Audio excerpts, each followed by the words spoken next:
अस्सलाम वालेकुम।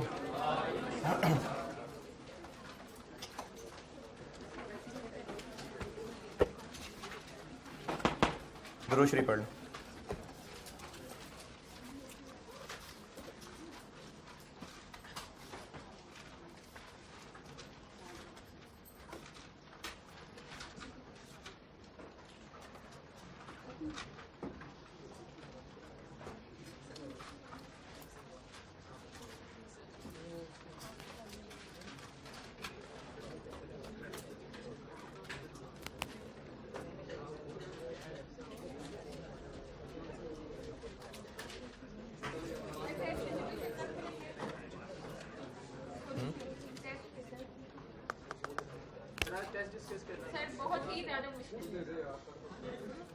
कौन सा वाला? पहला वाला।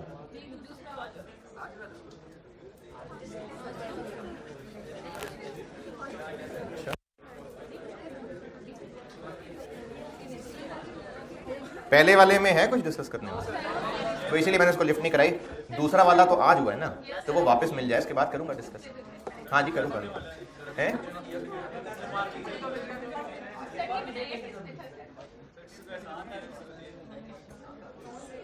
एक पास पेपर का एक सवाल है और एक मैंने खुद ही बनाया है।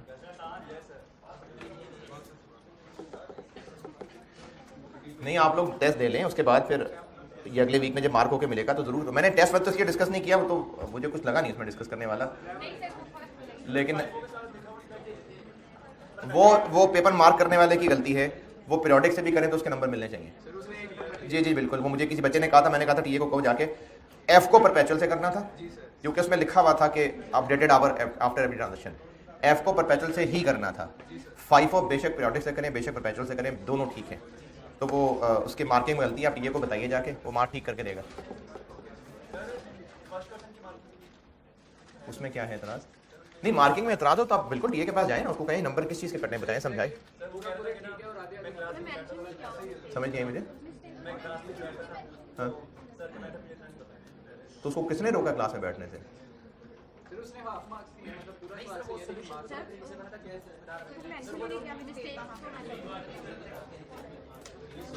चले मैं अभी इसका कुछ बंदोबस्त करता हूँ, ठीक है। मार्किंग में जो मसले हुआ करें आप बिल्कुल उनसे बात किया करें, और ये जो बाहर टीयर रूम है और उस टीयर रूम में एंटर होना, तो एक एंटर होते ही इधर पहली सीट पे खातून बैठी हैं, वो उनकी वो टीएस डिपार्टमेंट को वो हेड करती हैं, नाम मुझे नहीं उनका याद है। आप उनको बताया करें कि मार्किंग ठीक नहीं है, तो आपको मार्किंग में जो मसला है आप टीए से बिल्कुल बात करिए, बिल्कुल करिए। क्या हुआ? तो आपने मार्किंग की बात करनी है, वो बाइक थोड़ी मांगे, दोस्त बना के क्या करना है।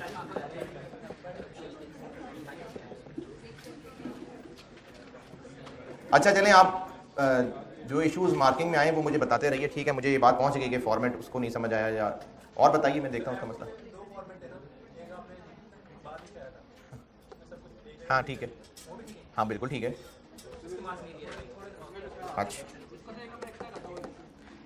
चलें ठीक है, मैं इस पे समझाता हूँ टीए को, ठीक है। कल मैंने एक सवाल ही किया था, हाँ ठीक है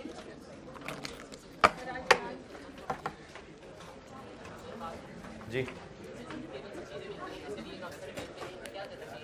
यही छोड़ देनी चाहिए। किसने कहा उठाएं? आप ना उठाएं,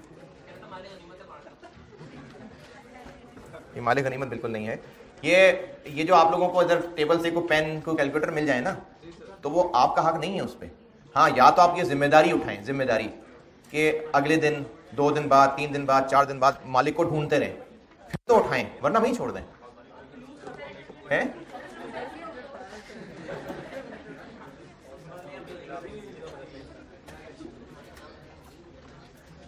देखिए, अगर तो उसका सीरियस जवाब पूछ रहे हैं तो मैं बता देता हूँ, अगर शुगर लगा रहे हैं तो इग्नोर करें इस बात को। जो चीज़ें आप लोगों को इस तरह से मिल रही हैं, आपको ये स्टेशनरी अक्सर होता है, बच्चे पेन भूल जाते हैं, कैलकुलेटर भूल जाते हैं, तो या तो उनको वहीं रहने दें। कौन कह रहा है उठाएं आप? जिसने ये जहाँ पर भूला है वो दोबारा आ जाएगा ढूंढने, उसको मिल जाएगा, पहुँच ही जाएगा वो।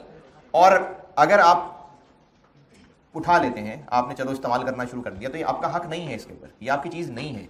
इसका असल हुक्म ये होता है कि आप मालिक को तलाश करें, और जाहिर है यही कॉलेज में ही होगा ना। आप ये तो नहीं बर्कर मार्क पे जाके खड़े हो जाएंगे, यही कॉलेज में ही होगा ना। लेकिन अगर आप नहीं तलाश कर पा रहे और आपने जो यूज करना शुरू कर दिया तो आप उसकी अमाउंट अंदाजा करके सदका कर दें। वो डिपेंड करता है, चीज़ पे डिपेंड करता है, वो चीज़ पे डिपेंड करता है कि ख़राब होने वाली चीज़ है नहीं, वो मुझे डिटेल याद नहीं है, लेकिन वो चीज़ों पे डिपेंड करता है कि इस्तेमाल हो सकती है, ख़राब हो जाएगी, पेरिशेबल है नहीं है। लेकिन सेफ यही है कि आपने जो उसकी अमाउंट अंदाजा करके सदका कर दें।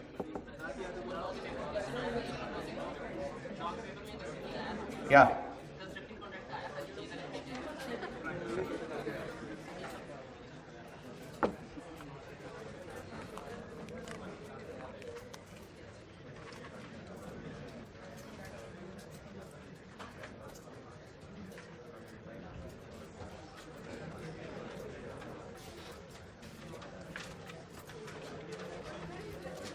OAR कैलकुलेट करने में मसाइल होंगे, इतना सिंपल भी नहीं है, इसमें मसाइल होंगे। तो वो मसाइल क्या क्या हैं उनको ना मैंने कुछ केसेस में बांटा हुआ।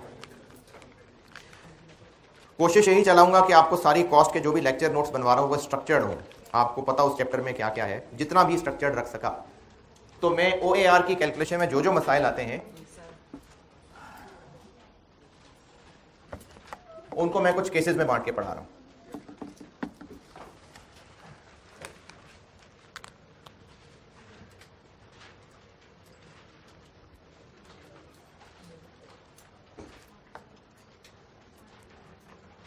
डिपार्टमेंट्स उस बिजनेस में काफी सारे हैं,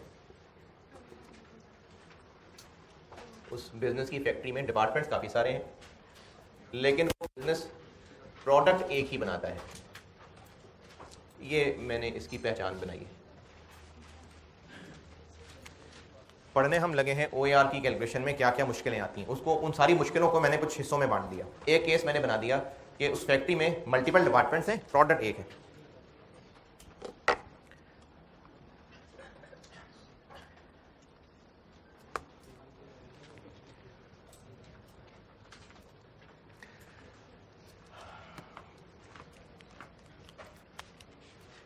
मिसाल के तौर पे एक फैक्ट्री में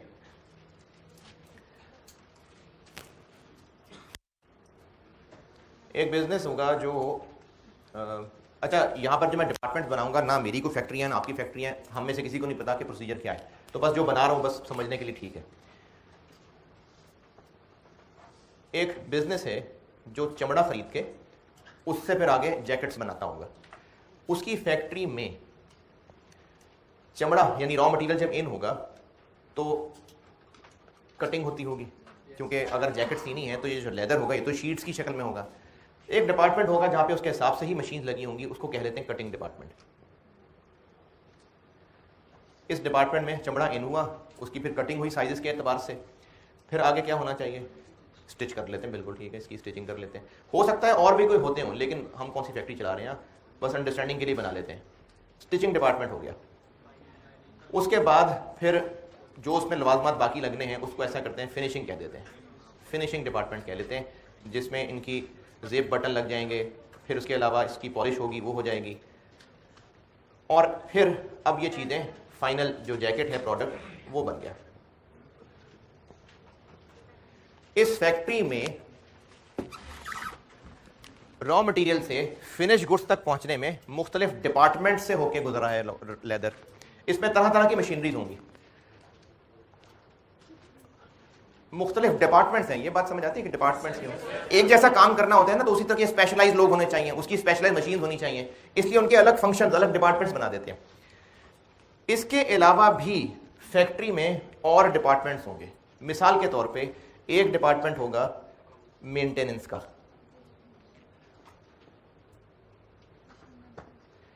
इस डिपार्टमेंट में जो भी टेक्नीशियंस यहां रखे होंगे, जो वर्कर्स इंजीनियर्स जो भी टेक्नीशियन यहाँ होंगे, उनका मकसद उनका काम क्या होगा कि इस पूरी फैक्ट्री के अंदर जहां जहां मशीनरीज हैं उनकी रिपेयर मेंटेनेंस करना।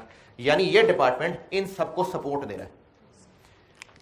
चमड़ा जैकेट बनने तक यहां से गुजर रहा है, यहां से गुजर रहा है, चमड़ा रिपेयर हो रहा है नहीं। इसी तरह से हो सकता है एक डिपार्टमेंट कैंटीन डिपार्टमेंट हो। जी, चमड़ा यहां से खाना खाते हुए गुजरता होगा नहीं, तो चमड़ा यहां से भी नहीं गुजर रहा। इन दोनों डिपार्टमेंट्स की जिंदगी का मकसद क्या हुआ, उनको सपोर्ट करना। अच्छा, ये आपस में भी सपोर्ट कर सकते हैं, यानी इनके वो जो ओवन्स वगैरह हैं वो भी ठीक करने ये लोग आ सकते हैं। फिर इसी तरह से यहाँ जो वर्कर्स हैं वो यहाँ खाना खाने भी आएंगे, तो ये आपस में भी सपोर्ट कर रहे होंगे और इनको भी सपोर्ट कर रहे होंगे। मटेरियल से फिनिश गुड्स तक पहुंचने में जो जो डिपार्टमेंट्स इन्वॉल्व हैं इनको कहते हैं प्रोडक्शन डिपार्टमेंट्स,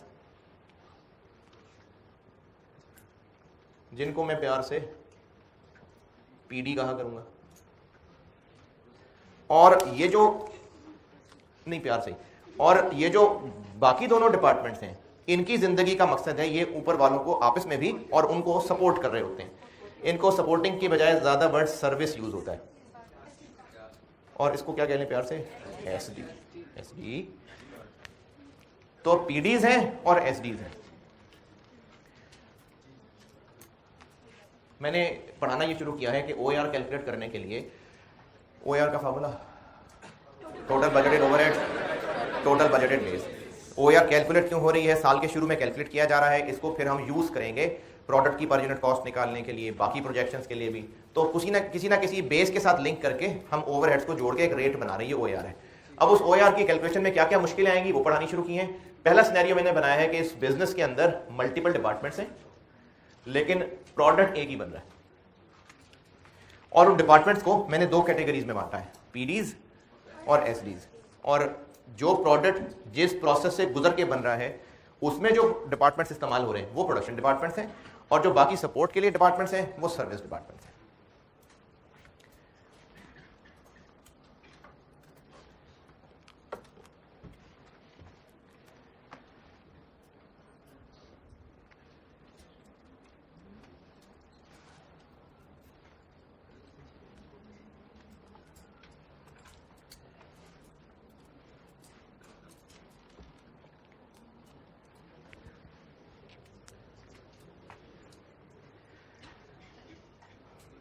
हर डिपार्टमेंट के अपने अपने ओवरहेड्स होंगे, कुछ कॉमन भी होंगे। जैसे इस डिपार्टमेंट में जो सपोर्ट लेबर है, इनडायरेक्ट लेबर, इस डिपार्टमेंट की मशीनरी की जो रिपेयर मेंटेनेंस है वो इस डिपार्टमेंट के ओवरहेड्स हैं। फैक्ट्री का रेंट वो कॉमन है, पूरी फैक्ट्री के मैनेजर की सैलरी कॉमन है, पूरी फैक्ट्री के सिक्योरिटी स्टाफ की सैलरी कॉमन है। तो कुछ खर्चे जो है वो कॉमन होंगे, कुछ खर्चे इन डिपार्टमेंट्स के अपने अपने होंगे। हमने OAR निकालना है, फैक्ट्री ओवरहेड्स का एब्जॉर्प्शन रेट।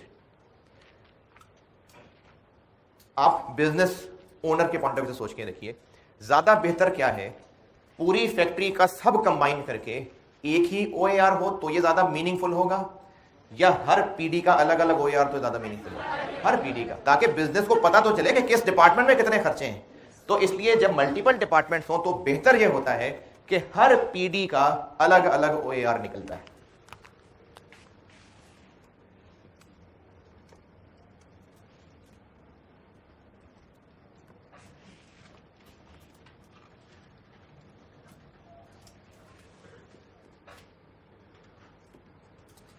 हर पीडी का अलग अलग OAR कैलकुलेट होता है। अच्छा, पीडी का क्यों? क्योंकि प्रोडक्ट गुजर ही यहां से रहा है, तो इसलिए हर पीडी का अलग अलग OAR कैलकुलेट होता है।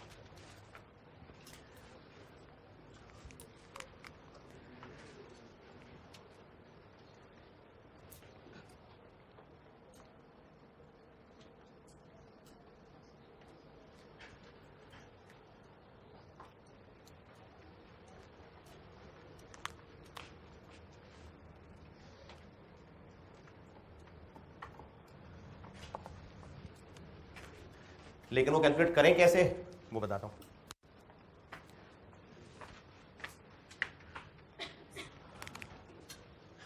अच्छा, कॉन्सेप्ट समझा रहा हूं, समझ आ गया तो ठीक है, नहीं तो करना तो वैसे ही जैसे स्टेप्स लिख के दूंगा। हर पीडी का अलग अलग OAR निकलना है।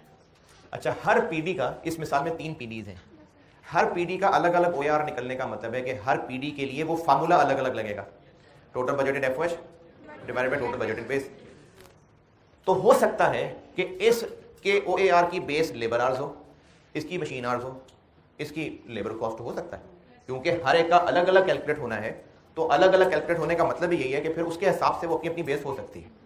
लेकिन प्रॉब्लम क्या आएगी? प्रॉब्लम ये आएगी कि इस डिपार्टमेंट के ओवरहेड्स कुछ तो वो हैं जो पता है इसके कौन से हैं, लेकिन कुछ कॉमन है, उन कॉमन में से भी तो इसका हिस्सा है। तो एक मसला ये आएगा कि उन कॉमन को बांटना कैसे। देखिए हमने हर पीडी का ओआर निकालना है, तो हर पीडी के ओवरहेड्स जानने हैं, जो इनके अपने अपने ओवरहेड्स हैं। जैसे इनमें जो एम्प्लॉयज रखे हुए हैं इनडायरेक्ट लेबर, उनकी सैलरीज इसी डिपार्टमेंट की हैं। जो यहीं के लोग खाना खाते हैं, पता है कितने लोग हैं, कौन लोग हैं, खाने का खर्चा इनका अपना पता है, सफाई मेंटेनेंस का खर्चा पता है, मशीनें अपनी अपनी हैं, डेप्रिसिएशन पता है। लेकिन जो पूरी फैक्ट्री के कॉमन खर्चे हैं उनमें से भी तो इसका हिस्सा होना चाहिए। पूरी फैक्ट्री का रेंट का हिस्सा भी तो उसको जाना चाहिए। तो फिर एक मसला ये आएगा कि उन कॉमन खर्चों का क्या करें।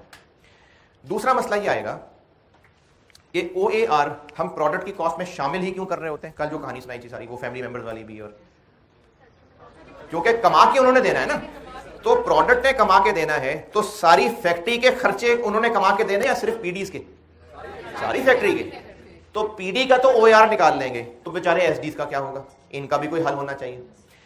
ये मैं सब लिख के देता हूं आपको, पहले मैं कॉन्सेप्ट कहानी समझा लूं, शुरू से बताता हूं। हमने हर पीडी का अलग अलग OAR निकालना है, ज्यादा बेहतर है। उसके लिए फिर हर पीडी का अपना अपना न्यूमरेटर, अपना अपना डिनोमिनेटर होगा। न्यूमरेटर में ओवरहेड्स होंगे, तो जो हर पीडी के अपने अपने ओवरहेड्स हैं कुछ तो पता चल जाएंगे, जो हर के अपने अपने ही होंगे। लेकिन एक मसला आएगा कि कॉमन खर्चों का क्या करें, यानी फैक्ट्री का रेंट, फैक्ट्री के मैनेजर की सैलरी, उसका भी एक हल होना चाहिए, उनको भी बांटना पड़ेगा यहां पर। दूसरा मसला मैंने बताया कि ये जो एसडीज हैं इनके खर्चों ने भी तो प्रोडक्ट की कॉस्ट में ही बिल्ड होना है। क्यों? क्योंकि कमाना है ना, सारी फैक्ट्री के खर्चे प्रोडक्ट की कॉस्ट में शामिल होंगे तो सेल प्राइस सही निकलेगी। तो इनके खर्चों का क्या करें, इसका भी हल करना पड़ेगा। इसकी एक मिसाल बताता हूं, वो अक्सर ही मैं वही मिसाल ही बताता हूं, मुझे ज्यादा बेहतर लगती है। एक शादी का फंक्शन है और सवारियों ने इकट्ठे होकर उस जगह तक पहुंचना है। अच्छा 5-6 घर हैं, 5 घर हैं, चलो सब आसपास हैं, उन्होंने इकट्ठे होकर वहां बारात के साथ जाना है। उन 5 में से 3 घरों के पास गाड़ियां हैं, बाकी 2 जो हैं वो वेले हैं। तो बस नहीं करा रहे, उन 2 घरों के लोगों को कैसे करें, रक्षा करा रहे, एडजस्ट करेंगे। वो जो 2 जिनके पास गाड़ियां नहीं हैं वो उन्हीं 3 गाड़ियों में किसी तरह से एडजस्ट होंगे। कोई ना कोई जिनके साथ बनती होगी उनको बिठा लेंगे, नहीं बनती होगी दूसरी गाड़ी में बिठा देंगे, कोई ना कोई। नहीं पैदल नहीं, बुरी बात है, बहुत दूर जाना है, गर्मी है, पैदल नहीं भेजना। हाँ तो जो बच्चे डिग्गी में करेंगे वो एडजस्ट ही हो रहे हैं ना। तो इन दोनों की जो गाड़ियां नहीं है इनकी सवारियों को भी इन्हीं में एडजस्ट करेंगे। तो हमें अब ये 2 काम करने होंगे। OAR निकालना है हर पीडी का अलग अलग। मसले क्या हैं? 2 मसले मैंने बताए हैं, क्योंकि हर पीडी का अगर अलग अलग OAR निकालना है तो हर एक के अलग अलग ओवरहेड होने चाहिए। जितने कोई हैं वो तो ठीक है, लेकिन जो यहां नहीं है वो 2 मसले मैंने बताए। एक, कॉमन खर्चों का क्या करना है, उसको बांटना पड़ेगा। दूसरा, एसडीज को भी इन्हीं में बांटना पड़ेगा।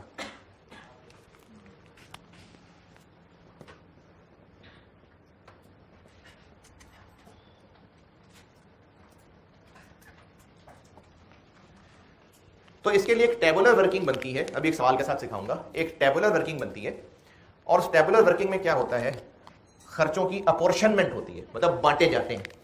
किनको बांट रहे हैं अल्टीमेटली, नहीं किन में बांट कर पहुंचाना है, पीडी में, ये ऑब्जेक्टिव है।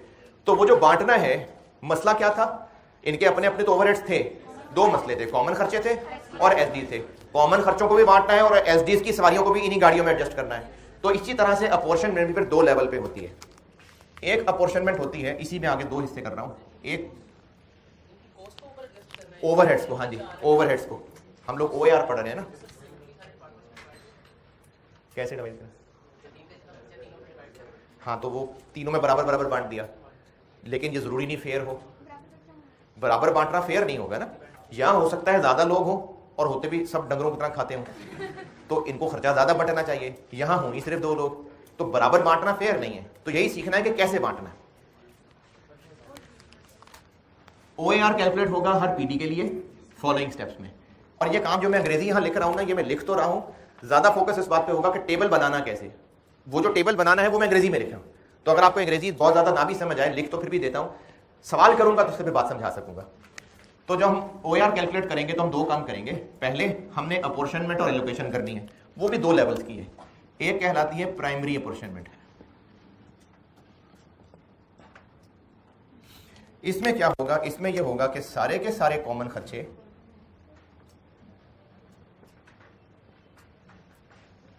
ये बांट दिए जाएंगे सारे डिपार्टमेंट्स में।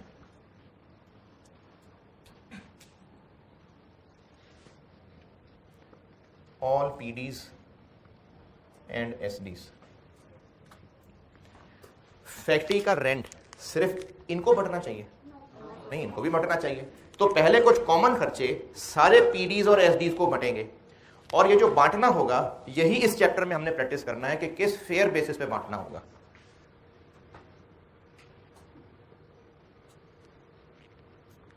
तो वो कोई ना कोई रीजनेबल बेसिस होगी जो आप प्रैक्टिस से ही अंडरस्टैंड कर पाएंगे। अभी याद कराने का फायदा नहीं, जैसे जैसे सवाल करते जाएंगे ना तो उनमें फिर आपको मैं समझाता जाऊंगा, आपको अंदाजा हो जाएगा कि कौन सी बेसिस फेयर थी बांटने के लिए। अक्सर क्लियर होंगी, कुछ कंफ्यूजिंग होंगी, तो वो जो कंफ्यूजिंग होंगी वो भी प्रैक्टिस के साथ साथ बेहतर होंगी। तो प्राइमरी अपॉर्चनमेंट ये है, किस चीज के स्टेप्स क्या कर रहे हैं हम? हर पीडी का ओआर कैलकुलेट कर रहे हैं। उसके लिए हर पीडी का अपना न्यूमरेटर अपना डिनोमिनेटर होगा, लेकिन अपने न्यूमरेटर को इकट्ठे करने में मुश्किल आ रही थी। जितने ओवरहेड्स जिनके अपने थे वो तो चलो थे, लेकिन जो नहीं थे उनको बांटना पड़ना था, तो ये वो बांट रहा हूं मैं। तो पहले तो बांटे जाएंगे फैक्ट्री के कॉमन खर्चे सब पीडीज और एसडीज में, और जब सारे कॉमन खर्चे इन पांचों में बंट गए तो फिर इन दोनों के जो खर्चे थे वो पीडीज में बांटे जाएंगे। इसको कहते हैं सेकेंडरी अपॉर्चनमेंट।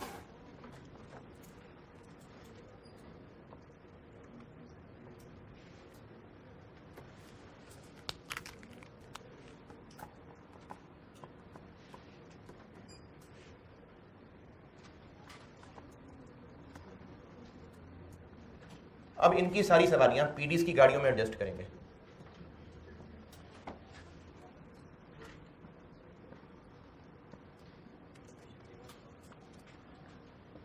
और ये भी किसी ना किसी फेयर बेसिस पे ही कर रहे होंगे।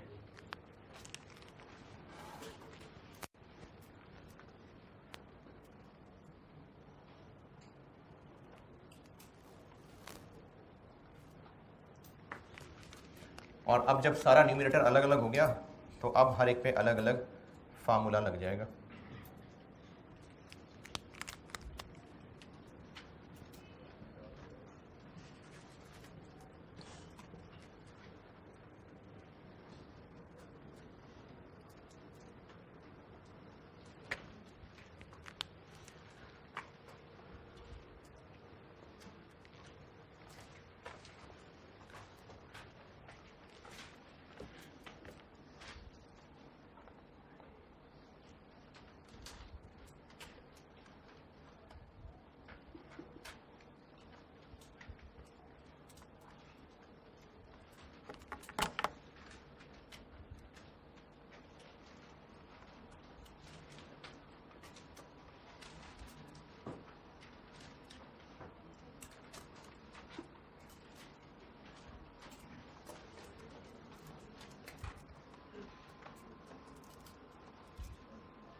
जी ये सब नोटेड,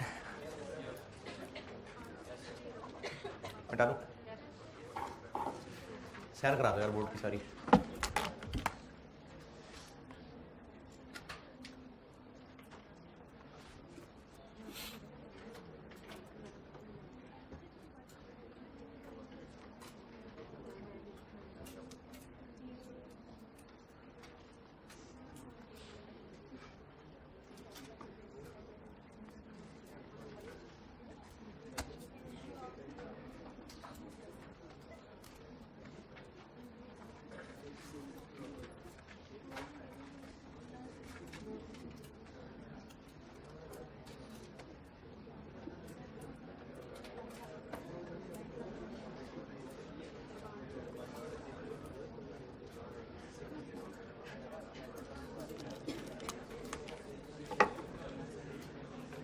हाँ जी, हो गया।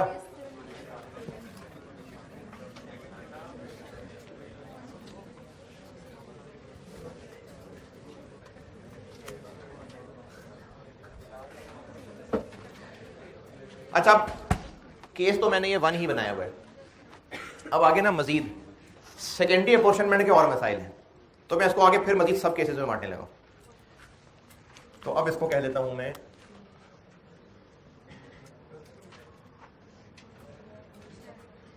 Secondary apportionment.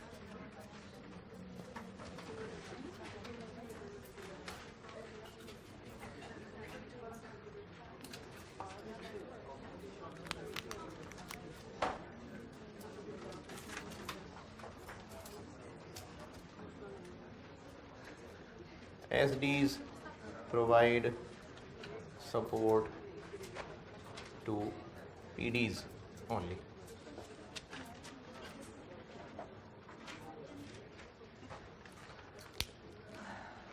मैं ये केस 1 ही पढ़ा रहा हूँ, लेकिन मुश्किलों के एतबार से सेकेंडरी अपोर्शनमेंट को आगे मैंने फिर केसेस में बांट दिया, तो वो उसको मैंने मसले कह दिया। पहली सिचुएशन बनाई है मैंने, सिचुएशन कहते हैं ना, कोई मसला, सिचुएशन कहते हैं। पहली सिचुएशन मैंने ये बनाई है कि एसडीज पीडीज को सपोर्ट कर रहे हैं, यानी मेंटेनेंस के लोग बाहर से खाना खाते हैं, वो कैंटीन से आके खाना नहीं खा रहे, सिर्फ पीडीज के लोग कैंटीन में आके खाना खा रहे हैं। एसडीज पीडीज को सपोर्ट कर रहे हैं बस, यानी आपस में नहीं कर रहे सपोर्ट।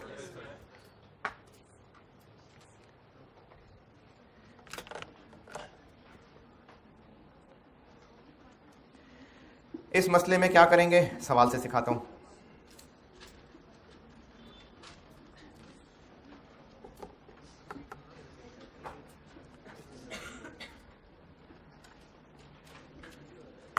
स्प्रिंग 14 पे आ जाए। स्प्रिंग 14। अच्छा, आल दो इसकी प्रैक्टिस के लिए जो सवाल कराने लगा हूं उस पर था ही एक एसडी जो अभी इसके बाद सवाल कराने लगा हूं, लेकिन अगर मल्टीपल भी होते तो उनको ऐसे ही करते। स्प्रिंग 2014,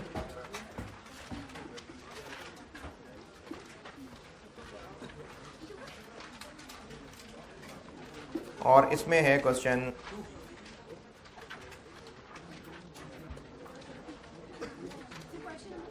जी, बताता हूं।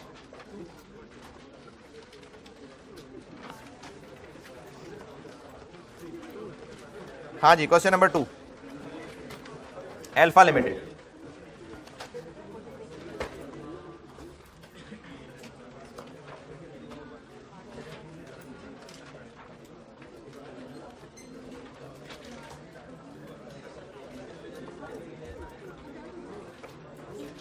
स्प्रिंग यानी March 2014, question number 2, alpha limited.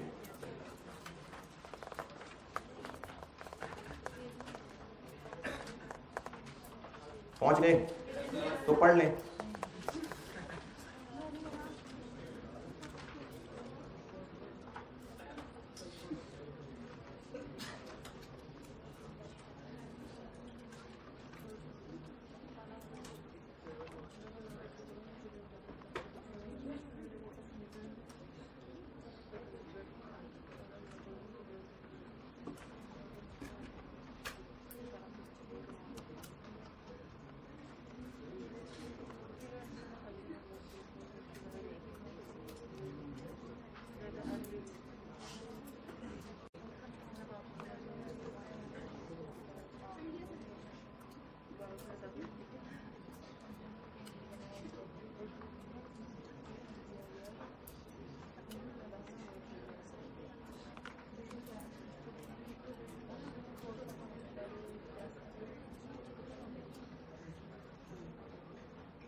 हाँ जी, पढ़ लिया तो शुरू करो।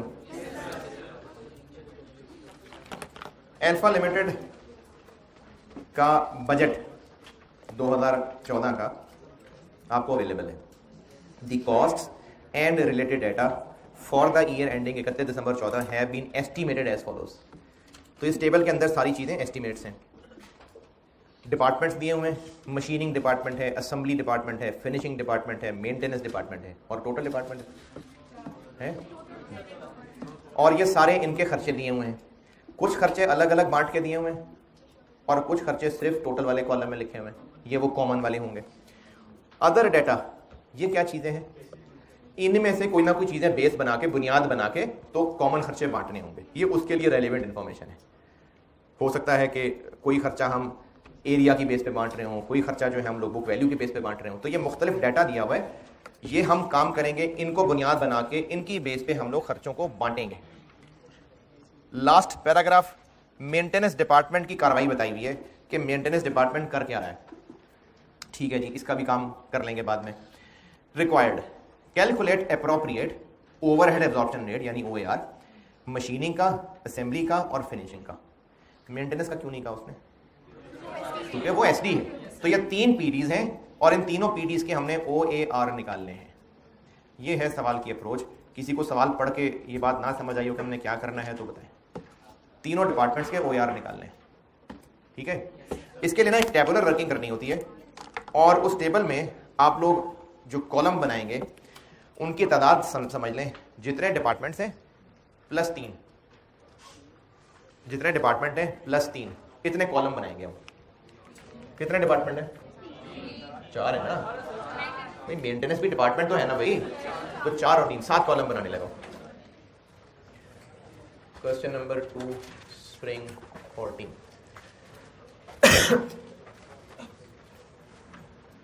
एक कॉलम तो हो जाएगी बस अंग्रेजी, उसकी हेडिंग रखनी या रख ले, नहीं रखनी कोई मसला नहीं, डिस्क्रिप्शन कहना है। तो एक में अंग्रेजी लिखूंगा,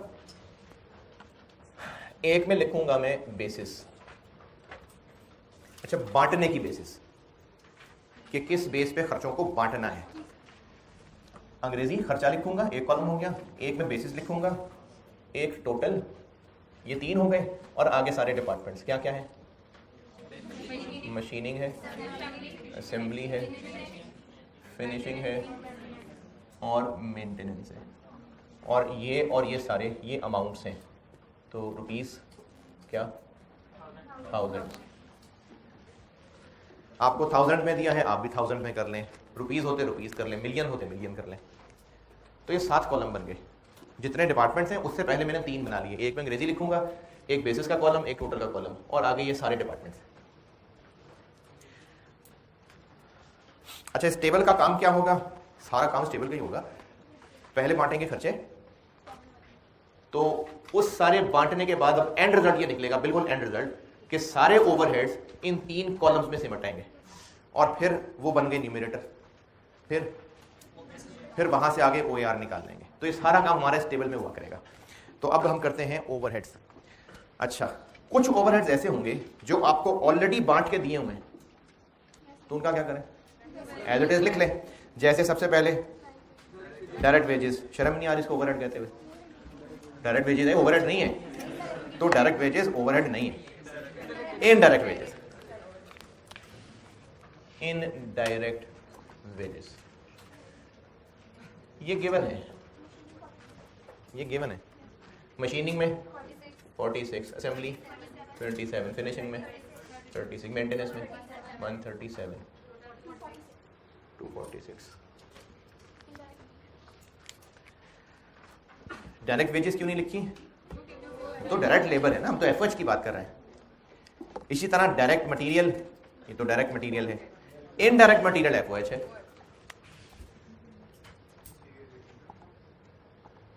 ये भी गिवन है।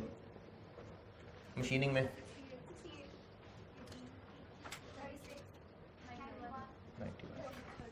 213।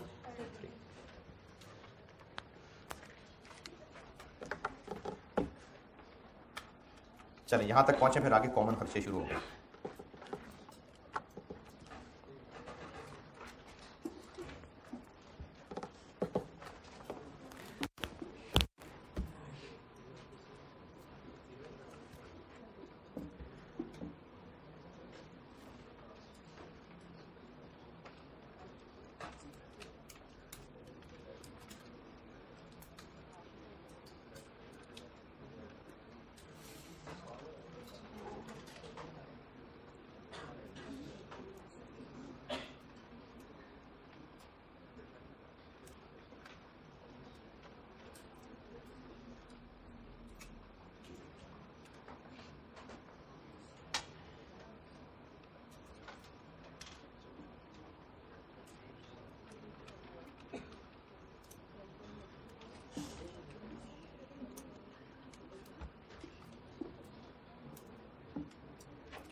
पहुंचे क्या? अगला ओवरहेड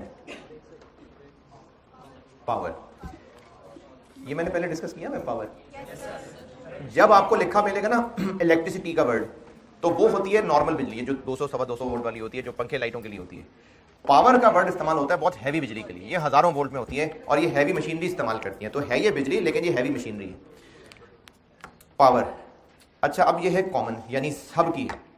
तो अब आप ये देखिए कि जो अदर इंफॉर्मेशन अवेलेबल है, इनमें से कौन सा ऐसा, अच्छा ये मैं वो बात कर रहा हूं जो मैंने आपसे 2 दिन पहले कहा था कि इस क्लास के एसी के खर्चे को अगर कॉलेज ने रिलेट करना हो तो वो नंबर ऑफ स्टूडेंट्स के साथ भी रिलेट हो सकता है।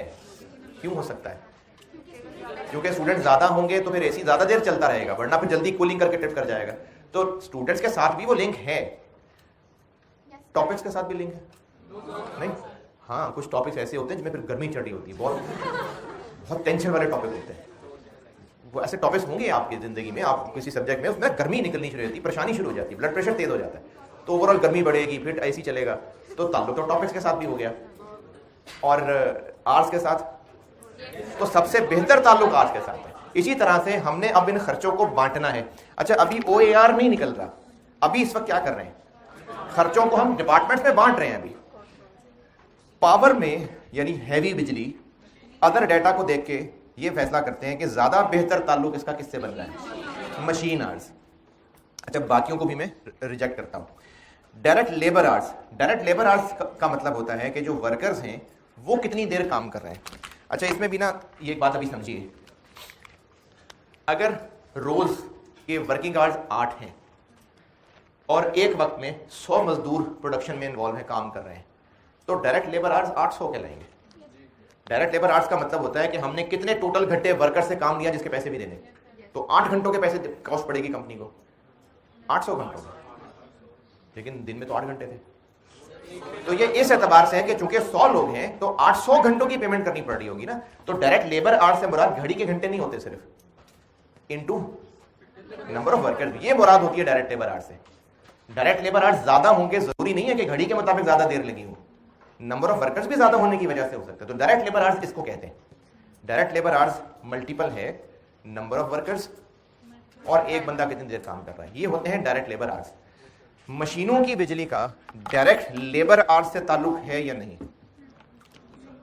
हो भी सकता है, अगर ज्यादा देर काम कर रहे हैं वर्कर्स तो वो शायद मशीनों पे ही काम कर रहे होंगे, लेकिन ये तो एक बहुत दूर का ताल्लुक है। ज्यादा गहरा ताल्लुक है मशीन आवर्स। मशीन आवर्स तो है ही वो कि मशीनें कितनी देर चल रही हैं, तो मशीनों की बिजली का ताल्लुक ज्यादा बेहतर इससे होगा कि मशीनें कितनी देर चल रही हैं। अच्छा, बाकियों को भी करते हैं। नंबर ऑफ एम्प्लॉइज नहीं, मशीनों के चलने कैसे क्या ताल्लुक है? फ्लोर एरिया, फ्लोर एरिया कहते हैं जैसे इस वक्त ये जो रूम है, एक रूम 2 है, 3 है, 4 है, 5 6 7 रूम्स हैं, सब बराबर है नहीं, तो इनकी जो जगह है वो फ्लोर एरिया है। जैसे अगर ये इस वक्त जो रूम है, पता नहीं ये कितना है, चलो 3 मरले का अगर है ये, तो ये इसका floor area, let's say 1000 square foot ये इसका फ्लोर एरिया है। तो फ्लोर एरिया का मतलब है कि एक डिपार्टमेंट ने कितनी जगह घेरी हुई है।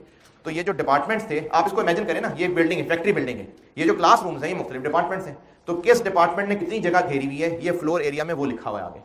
इसका ताल्लुक होगा कि मशीनों की बिजली कितनी है? नहीं। Net book value of assets, assets कितनी रुपए वैल्यू के हैं, इससे बिजली का बिल निकलेगा? नहीं। तो अवेलेबल में से बेस्ट क्या लगा? Machine hours,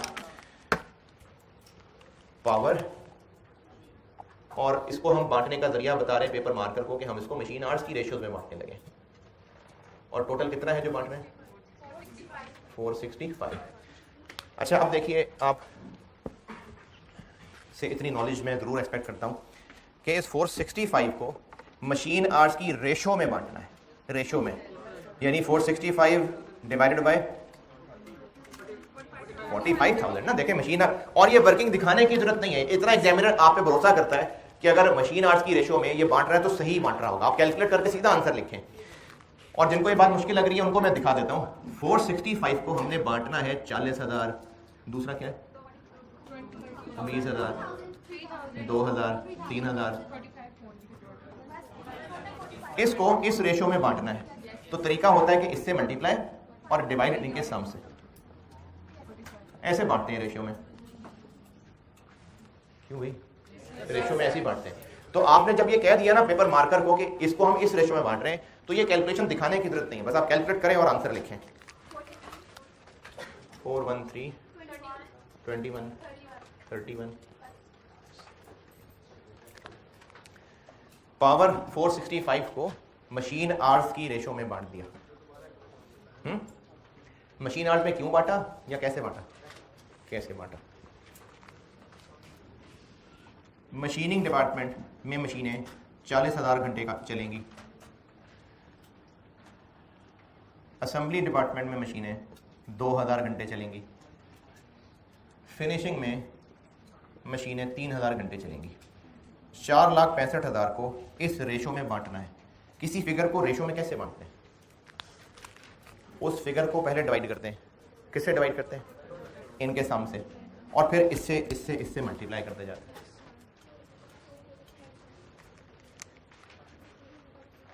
power done. Light and heat, ये जो लाइट एंड हीट है ये पंखे लाइटों की बिजली है। लाइट एंड हीट, यही जो लाइट है ना, ये लाइट, ये लाइट है। अब आप इस बेशक इस बिल्डिंग के पॉइंट ऑफ व्यू से देख लें, ये जो लाइट्स का बिजली का बिल है ये किस डिपार्टमेंट में ज्यादा होगा? किसका फ्लोर एरिया ज्यादा है? जितनी ज्यादा जगह होगी उतनी ज्यादा लाइटें लगेंगी। बिल्कुल ऑब्जर्वेबल बात है, आप जितने रूम्स हैं उनको कंपेयर करके देख लें तो अवेलेबल में से ये फ्लोर एरिया ही इसकी बेस्ट बेस लग रही है। मशीन आवर्स क्यों नहीं? क्योंकि मशीन आवर्स का ताल्लुक तो मशीन की बेजी से था। हो सकता है कि छोटा सा कमरा हो, वहां मशीन ज्यादा घंटे चल रही हो, उसके मुकाबले में एक बहुत बड़ा कमरा हो, वहां मशीन कम घंटे चल रही हो। तो इसलिए जगह जितनी ज्यादा होगी उतनी ही लाइटें ज्यादा लगी होंगी। तो जितनी ज्यादा जगह उस हिसाब से फिर लाइटों का बिल बढ़ना चाहिए। तो फ्लोर एरिया के हिसाब से इसको बांट देंगे।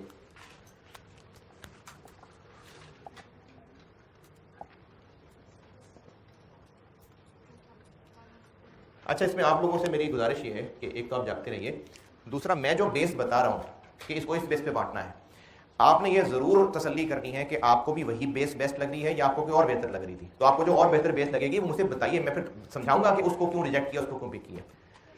सिर्फ नोट करना नहीं है मकसद जिंदगी का, आप ये भी तसल्ली करें कि ये क्यों इसको बेस्ट बेस का है।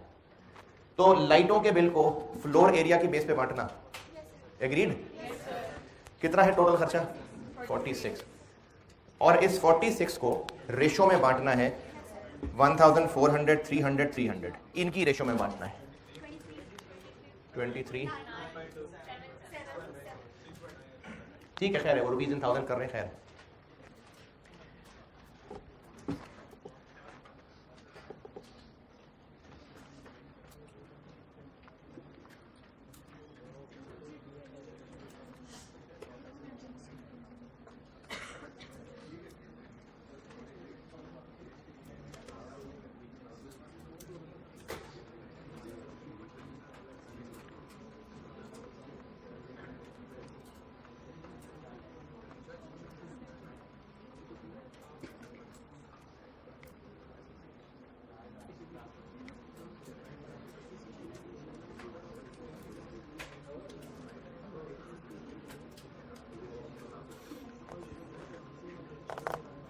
लाइट एंड हीट तक ओके।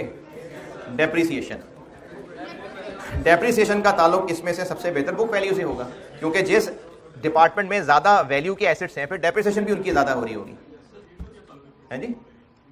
किसका? लाइट है ना साथ। असल में ना ये जो लाइट एंड हीट है ये जरूरी नहीं कि ये पाकिस्तान के लिहाज से बात हो। अब जैसे इस वक्त ये जो एसी लगे हुए हैं इनका काम एक टेम्परेचर को मेंटेन करना है, तो हो सकता है कि कुछ ठंडे इलाकों के अंदर फैक्ट्री के डिपार्टमेंट्स में खास टेम्परेचर मेंटेन करना पड़ता हो, यही एसी टाइप चीज़। तो उनको वो जो टेम्परेचर मेंटेन करना पड़ रहा होगा उसके लिए कोई हीटिंग सिस्टम चाहिए होता होगा। जितना बड़ा एरिया होगा उतना ही ज़्यादा उसका भी बिजली का बिल होगा ना, तो इसलिए लाइट एंड हीट ये उसी तरह की चीज़ है।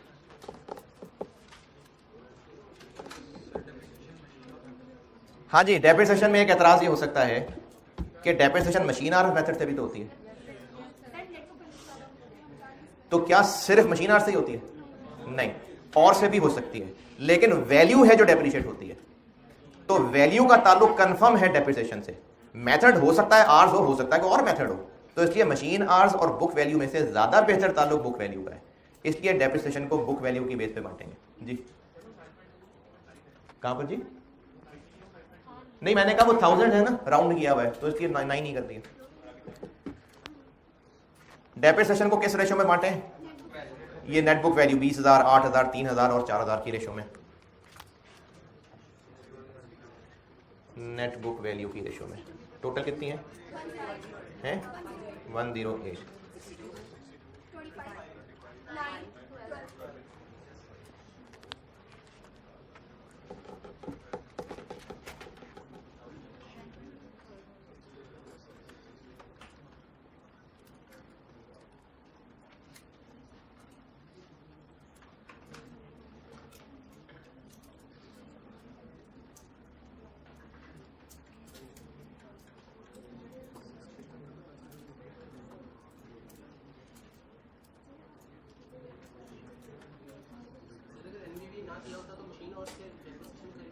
हाँ, अगर नेट बुक वैल्यू ना दी होती फिर हम जरूर मशीन आर्ट ले लेते। रेंट एंड रेट्स, रेंट जो है ना वो, अरे सुन तो ले, रेंट जो है वो सिर्फ बिल्डिंग का नहीं होता है, वो मशीनों का भी रेंट हो सकता है, मशीनें भी किराए पे हो सकती हैं, लेकिन रेंट का वर्ड बाय डिफॉल्ट बिल्डिंग के लिए होता है। और खास तौर पे जो रेंट एंड रेट्स लग गया साथ, ये रेट जो है ना ये प्रॉपर्टी टैक्स टाइप चीज होती है, तो ये तो कंफर्म बिल्डिंग की चीज है। बिल्डिंग का कोई भी खर्चा जो बिल्डिंग का है, बिल्डिंग का, ये बिजली का खर्चा बिल्डिंग का खर्चा नहीं है, बिजली का खर्चा तो बिजली कंजम्पशन का है, बिल्डिंग के खर्चे की बात कर रहा हूं। बिल्डिंग का रेंट, बिल्डिंग ओन्ड होती तो बिल्डिंग की डेप्रिसिएशन, बिल्डिंग की सफाई, बिल्डिंग की रिपेयर मेंटेनेंस, ये बिल्डिंग के खर्चे हैं। तो बिल्डिंग का खर्चा हर डिपार्टमेंट में कितना कितना किस हिसाब से बंटना चाहिए? फ्लोर एरिया, क्योंकि बिल्डिंग का इन डिपार्टमेंट ने जितना जितना हिस्सा लिया हुआ है तो खर्चों का भी उतना हिस्सा लेगा, तो इसलिए बिल्डिंग के खर्चे फ्लोर एरिया पे ही बटेंगे।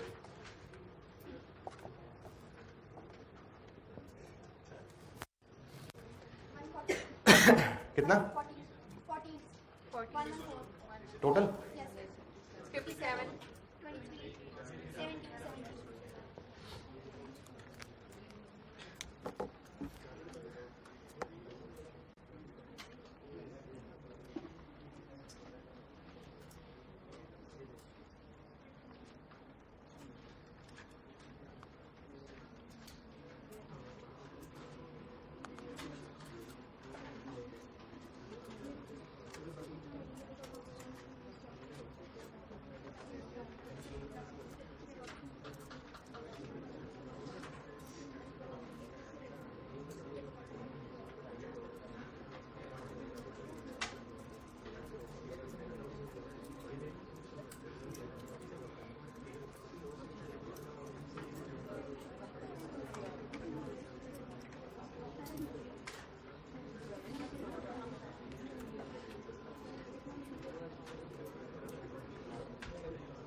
रेंट हो गया, warehousing cost, where housing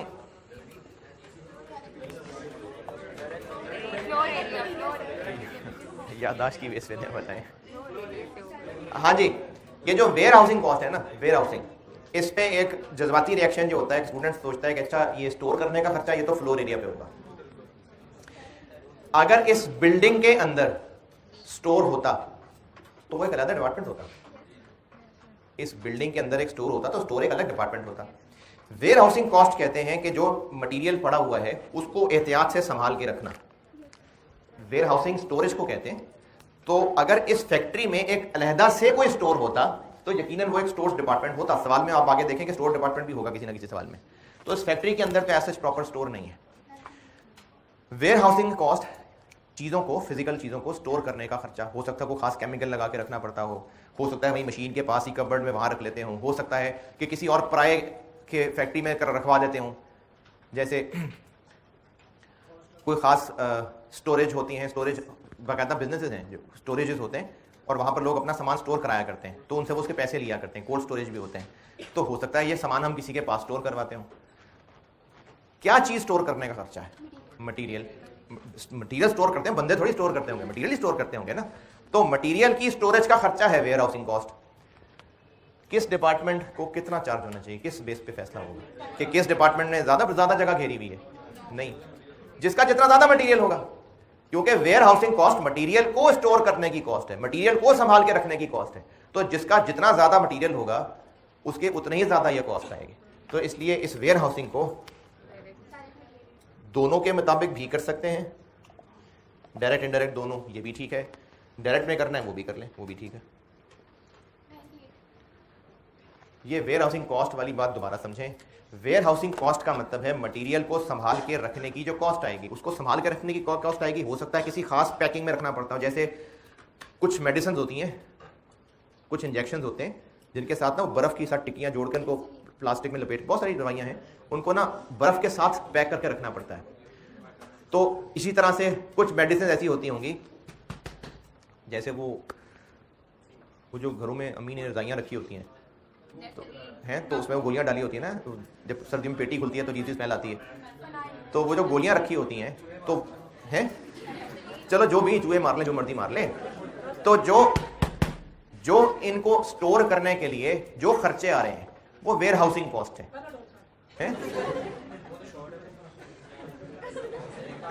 यार अपनी अपनी अब दवाइयां बेचनी शुरू कर दें आप। मैं जो बात समझा रहा हूं वो समझें कि जो भी मटेरियल स्टोर कर रहे हैं उसको संभाल के रखने में जो खर्चा आ रहा है वो वेयर हाउसिंग कॉस्ट है। तो किस डिपार्टमेंट के लिए ये खर्चा कितना ज्यादा हुआ होगा? जिसने जितना ज्यादा मटेरियल रखा होगा, जितना ज्यादा मटेरियल इस्तेमाल किया होगा, क्योंकि जो मटेरियल इस्तेमाल करता होगा वो उसको पहले संभाल के रखता होगा फिर इस्तेमाल करता होगा। इसका ताल्लुक नंबर ऑफ एम्प्लॉय से होना चाहिए। वेयर हाउसिंग कॉस्ट नहीं, machine hours, direct labour hours नहीं। जो लगता भी है ना करीब करीब वो लगता है फ्लोर एरिया। जो अभी भी फ्लोर एरिया पे कन्विंस्ड है, तो क्यों फ्लोर एरिया, क्यों जी? हाँ जी,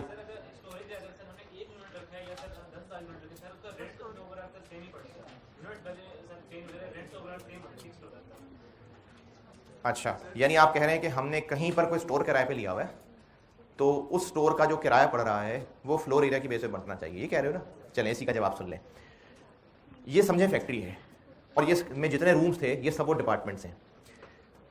हर डिपार्टमेंट ने यहाँ जितनी जगह घेरी हुई है, जो कहीं और उधर बरकत मार्केट में कर लेते हैं, एक स्टोर किराए पे लिया है।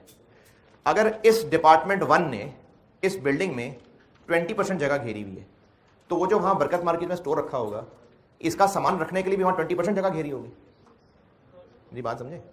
इस बिल्डिंग के अंदर इस डिपार्टमेंट ने जितनी जगह घेरी हुई है, हमने कोई स्टोर किराए पे लिया हुआ है, उस स्टोर का किराया दे रहे हैं, तो उस स्टोर के अंदर डिपार्टमेंट 1 वाला मटेरियल रखने के लिए जितनी जगह चाहिए होगी वो भी इतनी ही बड़ी जगह होगी नहीं? तो फ्लोर एरिया तो है कि इस बिल्डिंग के अंदर कितनी कितनी डिपार्टमेंट ने जगह घेरी हुई है। और वेयर हाउसिंग कॉस्ट अगर आप ये कह भी दें कि शायद ये कोई स्टोर किराए पे लिया है, तो वो तो उस स्टोर का किराया होगा नहीं, उस स्टोर के अंदर इसका क्या ताल्लुक है इस बिल्डिंग में इन कमरों ने कितनी जगह घेरी हुई और जिनको फ्लोर एरिया लगता हो? हाँ नहीं, तो जो चीज स्टोर करनी है, जितनी ज्यादा चीजें स्टोर की होंगी उतना ज्यादा खर्चा आया होगा। फ्लोर एरिया ज्यादा मुनासिब नहीं है, क्योंकि मैंने आपको बताया कि शायद कोई और स्टोर अगर लिया है तो उसकी जगह और है, यहां की घेरी हुई जगह और है, तो इसलिए ज्यादा बेहतर यही बनता है कि जो मटेरियल स्टोर किया जाता होगा, जिसका जितना ज्यादा मटेरियल उसको उतना ज्यादा स्टोर करने का खर्चा। कितना और क्या करें बताओ? Labour hours, machine hours, number of employees. नहीं तो मैंने डायरेक्ट मटेरियल को ओवरहेड में थोड़ी लिखा है भाई, मैंने net book value of assets को यहां लिख दिया है, तो क्या मैंने एसेट्स को ओवरहेड क्या दिया? तो बेस बनाया है, ओवरहेड्स को बांट रहे हैं इस बुनियाद पे। वो तो कर लिया ना यार। नहीं, आप कह रहे हैं कि हम डायरेक्ट इनडायरेक्ट दोनों मटेरियल के मिलाकर उसको बेस बनाए, कर लें। मैं वही बता रहा हूं, चाहे टोटल मटेरियल को बेस बना लें चाहे डायरेक्ट मटेरियल को बना लें। मेन चूंकि डायरेक्ट होता है ना, तो सिर्फ डायरेक्ट मटेरियल को बेस बना दें ये भी ठीक है, टोटल मटेरियल को बेस बना दें वो भी ठीक है। क्यों?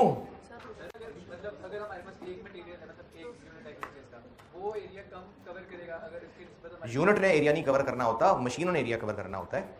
जिस डिपार्टमेंट में जिस तरह की मशीनें होंगी उस तरह की जगह उनको चाहिए होगी। मशीनों ने जगह घेरनी है ना, काम करने वाले लोगों ने जगह घेरनी है।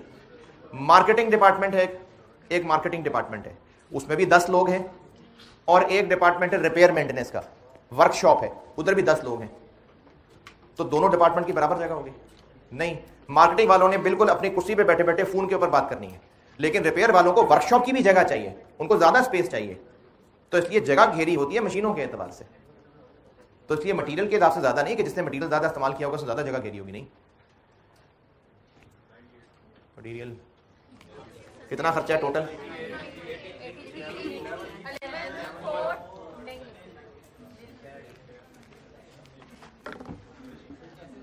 क्या जी? किधर है, कौन है, क्या है? और कोई ओवरहेड? बस अभी इस वक्त जो काम किया है ये हमने प्राइमरी अपोर्शनमेंट कर ली, यहां तक की मेहनत का किया जाएगा टोटल। इस कॉलम की अब जरूरत नहीं रही, इसके टोटल भी ना करें, इन चारों का टोटल 752 134 140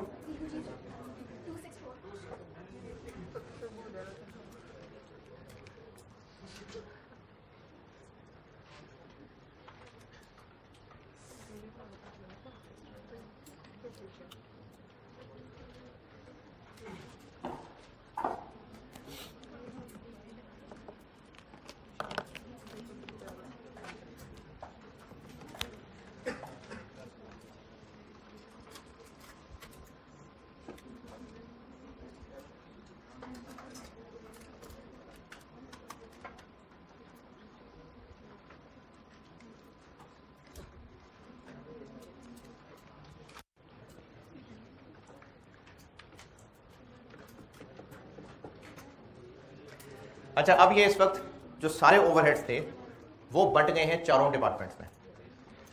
अब कॉमन खर्चे कोई अनअपोर्शन नहीं रह गए, सारे खर्चे इन चारों डिपार्टमेंट्स में बंट चुके हुए हैं। ये हो गई प्राइमरी अपोर्शनमेंट। लेकिन अब ये काम और क्या रहता है, अब इस 264 की सवारियों को भी उन्हीं 3 गाड़ियों में बिठाना होगा। ये कल मैं इंशाल्लाह कराता हूँ। आप लोग मेहरबानी ये करें मेरे ऊपर कि आप यहाँ तक जो किया यही काम दोबारा करके आइएगा। और जी जी जी जी जी जी जी सरकार बताता हूँ।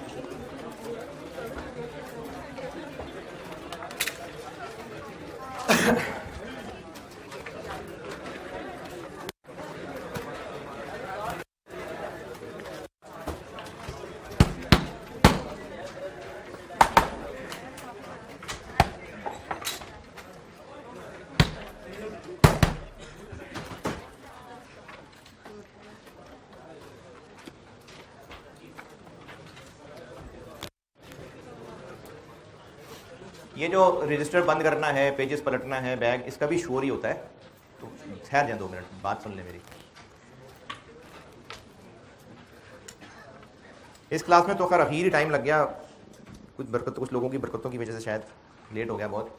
लेकिन बहरहाल मैंने को 3-4 दिन पहले एक बात करने की कोशिश की थी कि आप सब मुझ समेत समझदार अक्लमंद लोग हैं और हम लोग अपनी ज़िंदगी में वो फैसले कर रहे हैं जिनका हमें फ्यूचर में बेनिफिट मिलना है। और अगर ऑप्शंस में से चूज़ करना हो तो हम उस ऑप्शन को चूज़ कर रहे हैं जिसका बेनिफिट ज़्यादा देर तक मिलेगा, तभी आपने सीए ऑप्ट किया है। और आप अपने 24 घंटे के ज़िंदगी के अंदर सीए करने से पहले जो जो एक्टिविटीज़ कर रहे थे उसमें भी पूरे 24 घंटे गुजर जाते थे। अब अगर सीए में एडमिशन लिया है तो अब दिन 24 घंटे से ज़्यादा का हो गया नहीं, तो फिर अब सीए की पढ़ाई को क्या करें। जो पहले कर रहे थे उनको कुछ रीअरेंज किया, उनमें से कुछ चीज़ों को छोड़ा होगा और किसी का टाइम थोड़ा किया होगा, क्योंकि प्रायोरिटीज़ चेंज हो गई।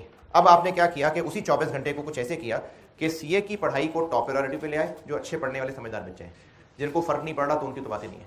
जो सीए में वाकई संजीदा लोग हैं, जो वाकई पढ़ के पास होना चाहते हैं, जो वाकई करियर ओरिएंटेड हैं, उन्होंने वही 24 घंटे जो पहले भी गुजार लेते थे। सीए से पहले का दिन 16-17 घंटे में खत्म हो जाता था। पूरा 24 घंटे आप यूज़ कर रहे होते थे, कुछ ना कुछ कर रहे होते थे।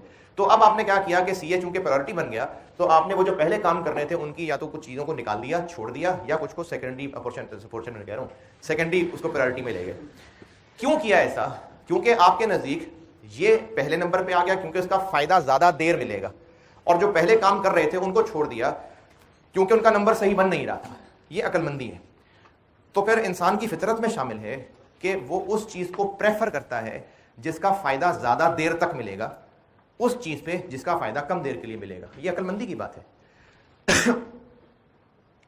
आपने अगर सिर्फ बैठना ही होता और एसी में ही बैठना होता तो हो सकता है कोई लाइब्रेरी ज़्यादा चिल माहौल वाली होती, आप वहाँ बैठ के दिन गुजार लेते। लेकिन इस वक्त मकसद सिर्फ ठंडे रूम में बैठना नहीं है, इस वक्त जो सिलेबस है वो पढ़ना है। तो आपकी प्रायोरिटी थी सिलेबस पढ़ना, अब उसके लिए कम ठंडा रूम भी हो तो चलेगा, गर्म भी हो तो चलेगा, क्योंकि प्रायोरिटी चेंज है, क्योंकि फ्यूचर बेनिफिट ज्यादा मिलता नजर आ रहा है। ये बिल्कुल फितरी बात कर रहा हूं और अकलमंदी वाली बात कर रहा हूं। वो बेवकूफ लोग होते हैं जो अपने फ्यूचर के फायदे को इग्नोर करके चल रहे होते हैं। तो फिर हमें जिस चीज का फायदा ज्यादा देर रहना है उसकी फिक्र भी ज्यादा होनी चाहिए। आप सीए कर भी गए, कर जाएंगे इंशाल्लाह, तो उसके बाद आपका CA as a CA career आपका 25, 26, 25, 30 से ज्यादा नहीं है। उसके बाद आपके सीए का रोल खत्म हो जाएगा, मेरा भी। उसके बाद रोल ये चलेगा कि जो उसके बाद क़यामत के बाद की जिंदगी है उसमें कामयाबी का फैसला जिंदगी कैसे गुजारी और उस कैसे का सिलेबस कौन डिफाइन करेगा, अल्लाह डिफाइन करेंगे। तो वो है हमारा दीन। जब ज्यादा बेनिफिट जन्नत है, दुनिया का बेनिफिट कम है, तो हमारी प्रायोरिटी भी ज्यादा जन्नत होनी चाहिए। ज्यादा बड़ा मसला, ज्यादा बड़ी टेंशन जहन्नम है, आई कैप फेल होना उतनी बड़ी टेंशन नहीं है, तो फिर ज्यादा बड़ी फिक्र भी जहन्नम की होनी चाहिए। अब उसके लिए मैं क्लास में क्या कर सकता हूं, मैं तो कॉस्ट ही पढ़ाऊंगा, आपने पैसे दिए इस बात की, बिल्कुल जाहिर है एक फॉर्मल रिलेशन है और मैंने आपको पढ़ाना है। लेकिन चूंकि मैं अपनी जिम्मेदारी समझता हूं, मैं हर क्लास में काम ये करता हूं, और उसकी रीजन भी ये है कि एक हदीस का मफहूम है, नेकी के बारे में आपसे पूछा गया कि नेकी क्या है, तो आपने फरमाया अच्छे अखलाक। तो ये जो अच्छे अखलाक है ना, ये बहुत सारी नेकियां कवर हो जाती हैं इसके अंदर। जैसे कोई मुझसे पूछे कि अच्छा स्टूडेंट कौन है, तो मैं कहूँगा जो रेगुलर है, क्योंकि मुझे पता है कि जो रेगुलर होगा वो पढ़ता भी होगा, वो क्लासेस भी अटेंड करता होगा, होमवर्क भी करता, तभी तो वो रेगुलर है। वो होमवर्क भी करता होगा, टेस्ट भी देता होगा, तभी तो वो रेगुलर हो पा रहा है। तो एक जामे वर्ड बोल दिया रेगुलर। तो इसी तरह से बहुत सारी नेकियां अच्छे अखलाक में कवर्ड हैं।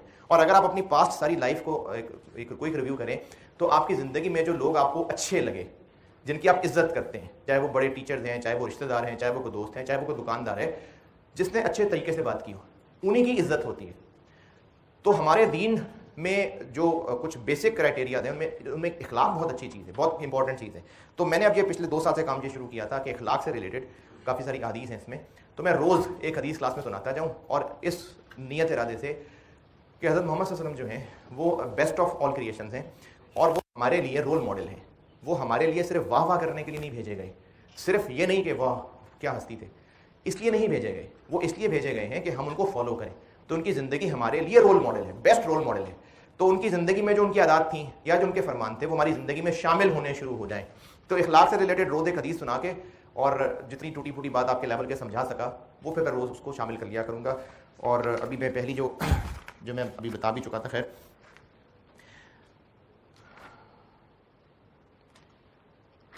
चलो ये बता देता हूँ। अबू दाऊद 4682 सैयदना अबू हुरैरा रज़ियल्लाहु ताला अन्हु से रवायत है कि रसूलुल्लाह सल्लल्लाहु अलैहि वसल्लम ने फरमाया, मोमिनों में सबसे ज़्यादा कामिल ईमान वाले वो हैं जो अखलाक में सबसे अच्छे हैं।